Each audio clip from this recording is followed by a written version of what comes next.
Ira Cohen. Come on down. Yeah. Have a seat. This is my seat. Sit anywhere you... Oh, might as well sit in the right seats. Actually, I'll stand here. I might as well be in the right seat for once. Next up, we have Gene Pradas from BTS. Gene, great to have you with me. Sure. Thanks. We have Yanis from Macente. Good to see you. And we've got Rami's come all the way from America for this. Rami Riyadh from Florida. Is it not Florida? Yeah. Have a seat. Right, let's get straight into this. Is the big reset inevitable? We've got A2P SMS, but as this is the last panel discussion, basically nothing is off the table. We're going to rock and roll with this in about 20 minutes. We're going to use this as a way to put together everything that we've heard in the past couple of days. I'm going to start off with you, Gene. Gene, you've been in this business a long time. You've seen things. Ira, you have as well, and I have. Lots of people in this room have. You've seen many changes in the SMS market. So there's been so much focus, and we know there's so much money in the world of internationally originated A2P, particularly given so many mobile operators are seeing 90% plus of those internationally originated A2P transactions being in the area of two-factor authentication. But what do you think is the largest potential growth area for A2P SMS? Is it really, and it's something I keep talking about, all those millions of businesses, it was mentioned by David and Text Local, is it really those companies that aren't using anything today? Well, thanks, James, for inviting me over. First of all, I'm looking for Nick. He's not here. I thought he'd join the crowd, but that's okay. I guess this is the session that showed me the money. All right. Well, industry information shows that only about 85% of businesses are actually using SMS. All right. Which means that there's a tremendous amount of potential. Now, those 85% are probably smaller type companies. All right. I mean, we are concerned. We think there's, the next year or two is going to be an interesting development in how this market will be moving. Right now, the way of selling, a lot of it has to do with commitments. A lot of people talked about trust, confidence, things of that nature. Large deals such as prepayment deals, those are deals that people are looking for, partnership type deals, that there's a confidence there, that people will bring value. The pricing is definitely key. I mean, you mentioned earlier about what's the difference in pricing? Well, cross bundling of services is an area where you can, say, why is the difference in pricing? Well, if you have different voice services, BTS, we're specialized in digital voice. Yeah, we're top in the 5 SMS, voice carrier in the world. And also cloud numbering services. So you can deal cross bundling of services in order to get the right price. Like in voice, you can use an effective cost and things of that nature. But I think there's, large companies where the volume is, all right, definitely are looking for commitments. Some of them are looking for some prepayment, long-term partnership arrangements. That's really, that's where the focus is. Now, we're also concerned about, what was discussed this last couple of days, the fraud, bypassing, things of that nature, which can upset a little bit of your business model, all right? But I think overall, there's a big percentage of people who may not be utilizing SMS to their fullest extent. And there's an opportunity there. Ira, when you go to an enterprise and you've got to tell them that, hang on a second, you were paying X, now you've got to pay X plus 20% suddenly, and you tell them the reason, do they believe you? Or do you think they're just, you are just trying to gouge them price-wise? It depends on the level of confidence or the relationship that we have previously. Everybody knows that COVID, everything went up. And I think I said this in Barcelona. I understand why the price of paper clips went up, because the boat got stuck in the canal on the way from China. They say, why did SMS go up? It makes no sense. I want to talk about what Gene, and I want to bring back 2 things that we heard yesterday. The analysts in the morning talk about this growth of SMS going to grow by 30% or whatever. And I spoke to her afterwards. I said, and this, to the point that you just made, I said, where is that growth coming from? Is it coming because of the artificially inflated traffic? Is it coming because of the price rise? I said, if you had told me as a service provider that the reason for the growth is that we're going to get 30% more customers who aren't using SMS, that would be wonderful. Then this is great. Yeah. But what's happening is, and comes from economics of 25 years ago, it's stagflation. It's stagnation of the industry. We're not attracting new customers. There's still growth in the industry, but not by attracting what we need to attract. It's from other factors that are affecting that. And to the point again, and then we had 2 customers who are using messaging. One was Uber, the 125 million. The other was your gym guy with 1,000 customers. The 1,000 customer guy loves it and was using it. There's no reason why we can't get a lot of these 1,000 customer guys and see growth from that. That would be amazing. But he's not using WhatsApp properly. He doesn't know anything about RCS. But not using all of those and get them into that. I agree. And to the session right before us, how do we educate and get everybody to do this? We can't expect the mobile operators, and I don't agree to the point that the mobile operators they don't know how to sell to enterprises. Service providers know how to sell to enterprises. That's what we do. But Ira, they don't need to. They can partner with. I've gone to operators and said, "Let me be your sales team." Exactly. We'll be your sales team. Okay. We'll put on Vodafone shirts. We'll put on whatever shirts you want, and we'll make believe you're your sales team. We know how to do this. We've been doing this all of our lives. I've been selling to enterprises for the last 40 years. I know how to do this. Let us sell for you. But it's SMS. To me, it's a little bit. It's not. And then Vivo came along, and they hired marketing guys. They hired advertising guys, and that's what they did. But they have a television channel, so they have to sell ads. That's what they did. But then you look at that model. That's the model. We have to educate the consumers 100%. We can't expect the operating community to do this. Frankly, it's not top of their priorities to do in most cases. We have to take it upon ourselves. That's our job. And if there's an optimistic future with all the problems that we've heard over the past couple of days, it's those 90% of the world that isn't using this channel, okay, and can get value. You forgot to mention that I'm the one who brought the word value. Well, we can bring the word value. 6 years ago in this industry, we didn't talk about value. We spoke about volume and bulk and how many routes we can sell. Now everybody, in 2 days, everyone's talking about value. It's a channel with a tremendous amount of value. Should we price based on different values? Probably. That's what I said 6 years ago. Will it happen? Probably not. Because the volume is based on, the model is based on an old model. But if the optimistic view that we should have is, let's get those 90%. Let's do the Joanna's restaurant thing. We have a customer exactly like that with the table booking and when the table is going to be ready, and they tell you 15 minutes before that your table is ready because there's a line out the door. They want people to be there on time because the ROI of the restaurant manager is to make sure that those seats are filled all the time. That's his ROI. And we can build a model to optimize to get those tables filled all the time. That's what we can do. It's easy for us to do that.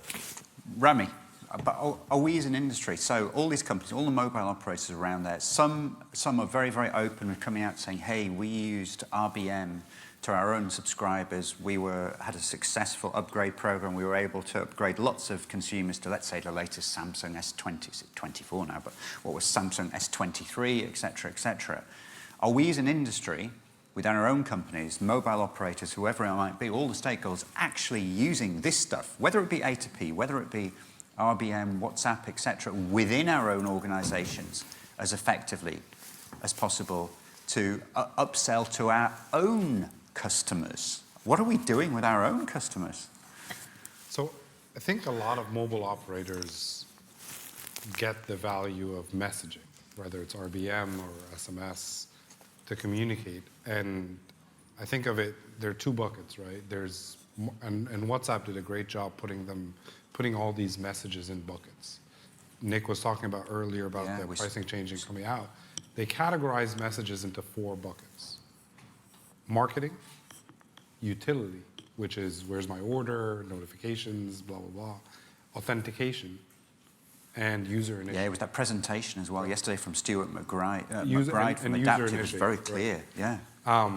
So marketing and utility and one-time passwords, they're widely used, right? From an operator perspective, marketing, they upsell their products, you're on the wrong plan. Some operators are doing a great job and they're communicating to their customers. Utility is widely used by service providers because they tell you when your bill is ready, they tell you when you're overdue on your data charges, when you're roaming, you get a message when you land. And a lot of that is driven by regulation because operators it's a very heavy regulated industry where each operator follows a set of local rules and regulations. They have to notify customers and so on. Avoiding bill shock was a big regulation that came, like they have to let you know that you're over on your charges, whether it's roaming or domestic. So I think they're effectively using the channel. Now, some markets, SMS is completely useless. It's just like Brazil, you mentioned Vivo, but SMS in Brazil, it was on the slide that Nick presented. I think it was one of the red countries for fraud. Yeah. They've turned into WhatsApp. Yep. Because it's the channel people use. You walk down in the streets in Brazil, all the businesses are advertising their WhatsApp number, not their SMS number. So I think there's regionality also to whether SMS is used or not. It's because SMS could be used in Brazil and people are making probably money off of it, but it's a high fraud market. So if you're driving value, if you're running a clean use case, It's a mirror of what happened in India, and India then implemented distributed ledger technology, blockchain, etc., to try and get a handle on it. It's still not perfect. It's not perfect, but then users already in India are using WhatsApp because it's a cleaner channel. They moved to WhatsApp, and then RBM wasn't the option because that was shut down. So it left WhatsApp. Same thing in Brazil, because RBM was an option. Yeah. Actually, RBM is a big option. Right, There's now it huge is. adoption. But it was too late. But now operators have a tool to come back to say, well, there's an alternative to WhatsApp, which is RBM. So I think it's very dependent on market. In the US, it's very hard to say the same argument because everybody you talk to from an enterprise perspective to say launch WhatsApp, they're like, well, why do I need it? SMS is so cheap in the US. We're talking about. But you've seen the ads on I've seen the ads of television RCS. network. I've seen. No, with WhatsApp saying how SMS is a. Of course, but we can argue the same set of questions of. I'm not going to go into encryption, but how many keys are out there? Oh, okay. They don't tell you but that. the perception of adoption is, well, WhatsApp is not a valid channel. We were at an event in New York, National Retail, in January, and we had a QR code for WhatsApp, but we had an SMS and an RCS one next to it, and we were like, nobody's going to scan this because all the messages we're hearing is nobody uses WhatsApp in the US. And I'm like, just leave it up there and let's see what happens. Everybody that stopped by the booth had WhatsApp already installed. They scanned the QR code and the demo worked. Because but the perception of it's not a valid channel because maybe the marketing manager in that enterprise is not using it. So therefore, they're discounting. But it's culture and mindset. Look at the US, it's hanging on to pages to the last second of their existence. But also, a lot more enterprises in the US are using SMS because SMS is cheap and it's actually mostly free from an end user perspective. Yeah. Operators have done a good job to keep SMS alive by bundling it in your package to say it's no longer a fee on your bill for SMS. You pay a service fee for your plan that includes unlimited messaging, both sending and receiving. So they've kept the messaging alive in that ecosystem by keeping a low A2P cost of SMS, and it's free to the end user, so the channel's alive. Okay. Yanis, you are from Macente. Macente is based in Estonia. Estonia is very well known globally for being a real early adopter of everything digital, moving to everything digital. And I think Estonia is one of the places to come to if a company wants a registration, particularly if you're in the UK, which isn't in the EU. If you want a registration in Europe, come to you in Estonia, digital. What's going on in the world of SMS within Estonia? Because you're so digital, people are so switched on to new technologies and you're so far ahead compared to many other countries. Is there still a place for A2P SMS in Estonia? Is it still being used? Well, yeah, obviously. And one of the things that I would like to, once again, mention what Ira previously said as well is the customer education.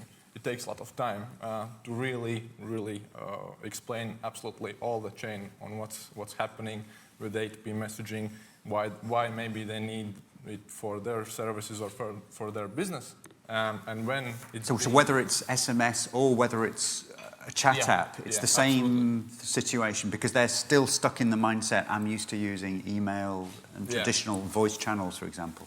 And when we are able to actually explain why it could be beneficial, these customers are the ones that are always sticking the most of the time for one provider. And obviously, when they're starting to this kind of battle for these clients in the market coming in from other aggregators, they will probably stick to the ones who are actually the ones explaining the market and explaining what issues could occur and introducing the whole system as it is. Gene, is there really scope? So Yanis was talking about there's real business to be done, and companies can make money like Macente is doing from taking the time. It is worth taking the time to go out there and educate people.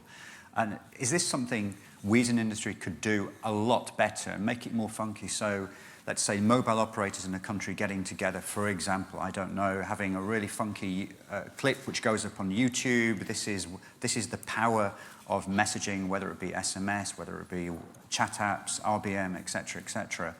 Is that something, do you think, legitimately, or is that just a sideshow thing that won't get us anywhere? No, I think it goes a little bit to what Ira said about the sales organization. Let's call the interface with the final end user, and really understanding what their business is and showing them how communication, whether one way or another, can improve their business situation.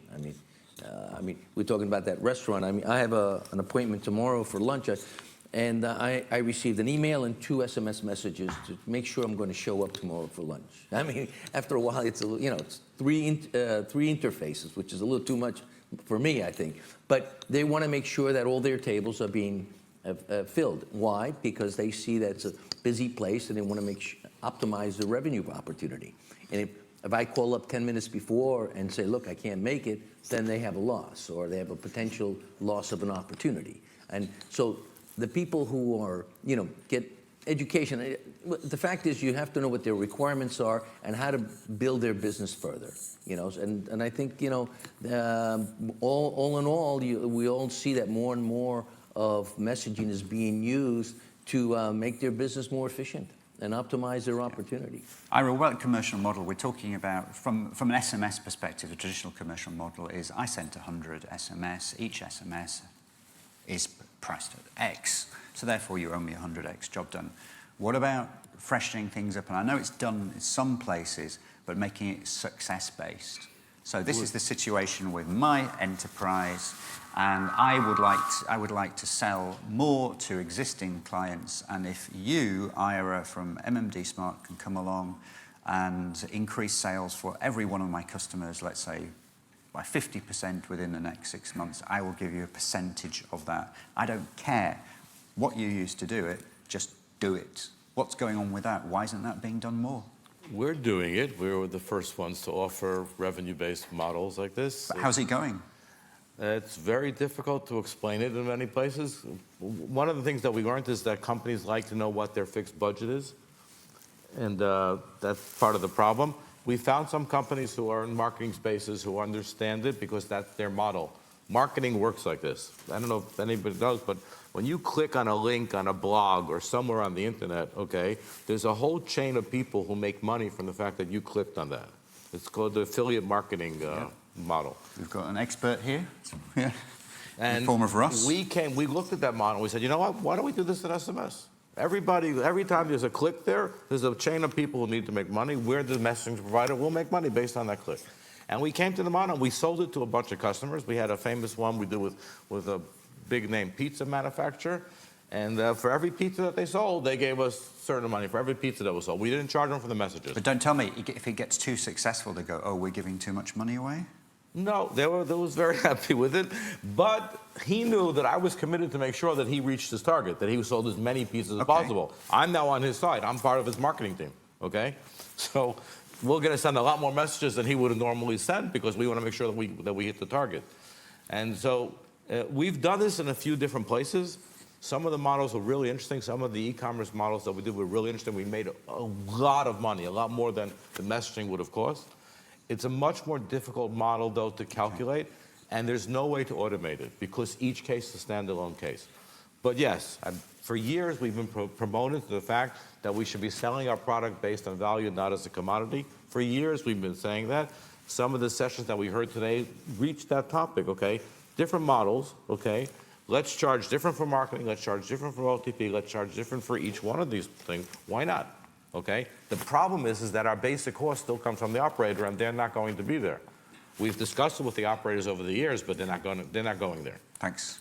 Rami, lots of roads seem to lead back to the mobile operators, but with all the hundreds of mobile operators out there, we still have this situation where not every single one has a firewall with a great managed service which keeps up to date with the latest threats, etc., etc.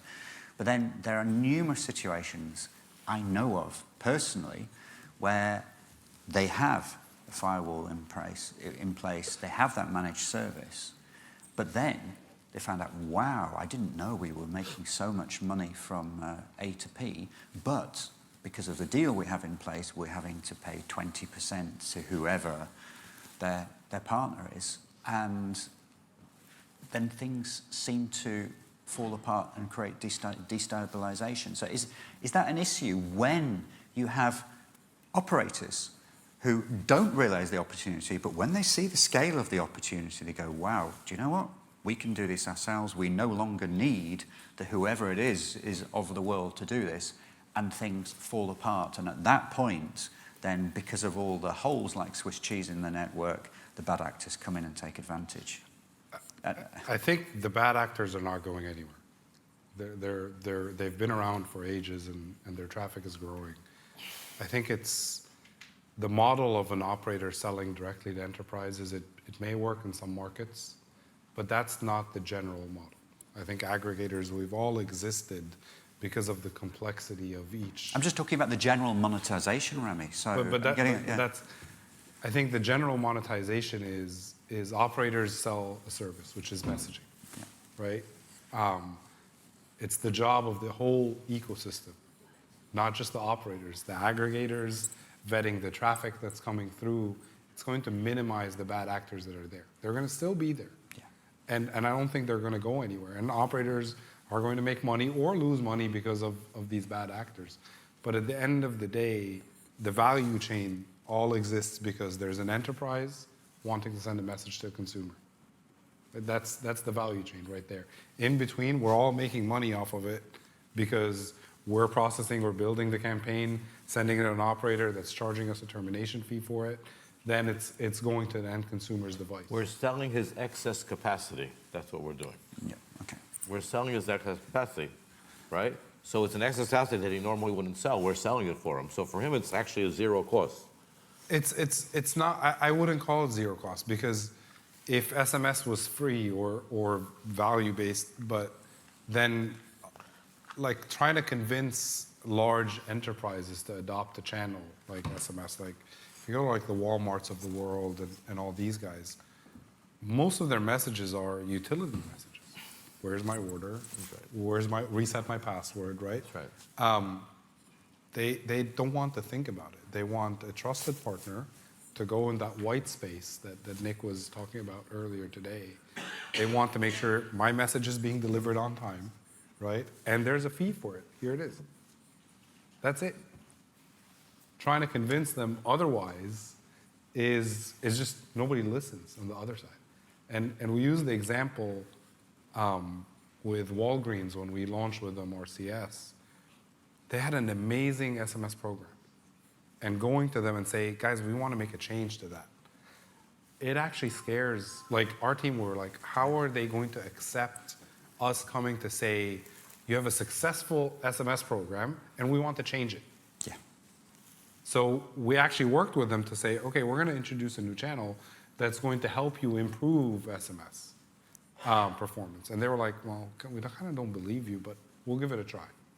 Yanis, same thing to you. Do you have those situations where people are really happy with what they're doing when you're trying to tell them, actually, if you do something else, you get even better results? Just overcoming that, it's not objection, but let's say that fear. It's fear. Yeah. Mm-hmm. Yeah, of course. I think everyone has faced that kind of situation where you had to introduce something new which adds value to the existing services and existing framework, right? So for us, it's transparency. We're always being extremely transparent and sharing all of our knowledge, what we can, regarding the markets or added value for those products that we can implement. So obviously, it's a struggle, but it's interesting and challenging at the same time. But the value that it brings, it's well, I hope once we've got the MEF web pages up, and once I've written the text to go with the MEF web pages, and we get all the use cases coming in and showcasing that, and then we shoot up the Google search rankings. Did you see, James, what you're doing is you're also facilitating the ordering process, going back to the efficiency, the ordering process, the inventory. Those are savings from one side. So, I mean, if you can not convince, but I mean, the practice is that, if you have a good control on your inventory for whatever products you're selling, ordering. That's a good point, Gene, because it's not just about sell. No, it's about enhancing or optimizing your cost base. Yeah, but it's going to be in an enterprise. It's going to be two different teams. Okay, so the That's the SMS problem, is being Ira. purchased by the IT guy, the purchasing That's for the IT. problem. The CVS or the Walgreens campaign is marketing sales is doing that, right? So they have a budget to promote necessarily. It's not coming from the same IT budget, right? But we're actually seeing a merge of these. So look at large enterprises. They have those siloed teams, and they realize the problem. They may be using 4 different vendors because each team went and procured their own different solution. But if you think of it, they're all converging now because they're all realizing we're all spending money and negotiating our We own look at Uber, agreements. 125 million, 14 How million many- drivers, how many- all in one place. Right. That was Harry. So we're seeing that consolidation happening within enterprise, that it's no longer marketing or IT or this or that. They're like, we want a single platform to do. And there's cross-fertilization between the channels that they're also realizing. That's part of it, okay? So they can, the customer service is dealing with them with SMS in the United States, okay? But the marketing team may be using WhatsApp, and the other guys are using RCS. It comes down, at the end of the day, we're seeing it's the CX. It's the experience that the user experiences. Exactly. Whether it's 1 channel or 10 channels, I think DCBO is, you have to meet your customers where they are. If they're coming to you because of customer service on WhatsApp, and you're not there, your competitor is. Right. But Gene, how much are we shooting ourselves as an industry in the foot, both barrels, blowing our feet off every single day of the week by having these constructive discussions, saying, well, actually, do you know what? You shouldn't be. Oh, you shouldn't be using SMS. You should be using RBM. No, you shouldn't be using RBM. You should be using Viber. You should be using WhatsApp. You shouldn't be doing that. MMS has still got a role to play. Oh, and don't forget voice. Oh, and don't forget push apps. Oh, don't forget email. And this is surely all creating confusion. Yeah, well, I mean, what we're discussing today, some of the things that come to my mind is those bad actors or, foisters or whatever. What would they be saying after sitting a day and a half here today, with all the discussion that's going on? What would they think? Because actually, it's a business model for them. Fraud is a business model. It's something to be taken serious. And if one hole closes up, they'll find another hole, and just a matter of finding, but they'll continue to go on. I mean, that's what happens. If the police have a radar, you find an anti-radar device. They change the bandwidth, you find one that has the bandwidth that what the police have. I mean, that's what it is. So, and what are we doing about shooting in the foot? I mean, some of the prices. One of the things is the fear of the pricing continue to go up. And I always think about if the operators are continuing to raise the pricing, do they really care about the fraud? So, Gene, do you speak with operators regularly? Yeah. Do you speak to them about this, and you advise them, saying, Well, advise. guys, I mean, they're very much aware of what's going on. I mean, it depends how they want to take the initiative. But they raise the pricing, and that leaves more room for fraudsters to come in. I mean, you're just opening up the gap. But it appears they don't really care as much because they continue to raise the top line. That's what happens. Giving an opportunity for someone to come in there and do something different. Yeah. Perfect. Ira, you had a comment. A question was raised. I think it was during Open Minds session, and you said why were operators doing this? And you were smiling when I was talking to Gene because you mentioned they were greedy operators. Is it really just operator greed, from what you're seeing with the operator greed, or a lack of understanding and a fear that, hang on a second, we were hit, we didn't have these 4 or 5% or whatever it is from our roaming revenues for a couple of years. We need to make something back. So it's a concerted attempt to make something back for a year or 18 months or I'm not whatever. up on my religious philosophy, but I believe that avarice and greed are one of the original sins. So, not from my tradition, but whatever. So we're all, greed is a human attribute, and we all want to be more successful, etc.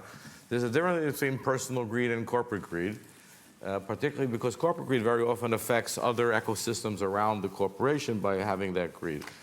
And this is, I would not have said that if I hadn't spoken to the people that I needed to in order to understand exactly what happened in those meeting rooms when it was decided to raise the prices. Okay, thank you.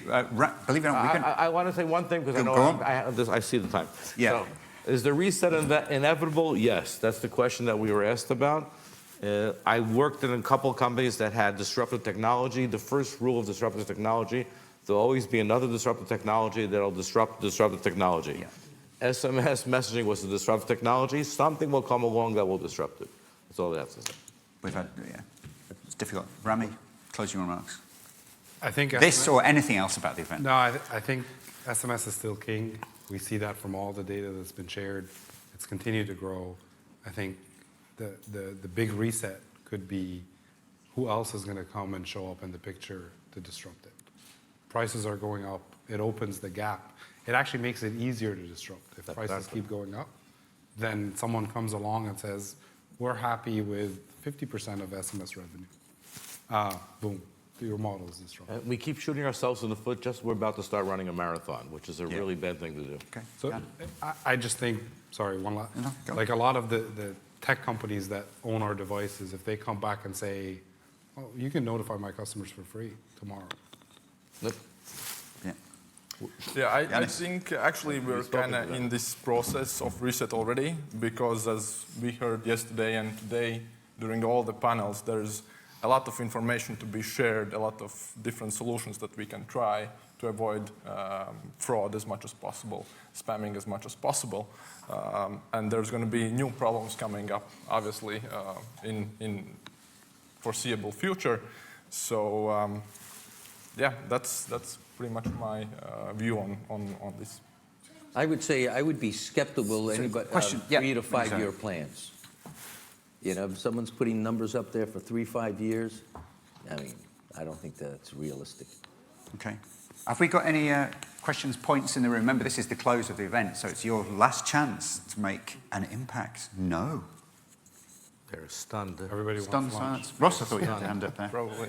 No. Shocked. No. Lunchtime. Shocked. It's lunchtime. It's lunchtime. Shocked and soon. stunned. So no, that's it. So I'd like to thank Jean. Thank you very much. Ira, Rami, lovely seeing you again in person, and Yanis. So thank you very much as speakers. Thank you. Great to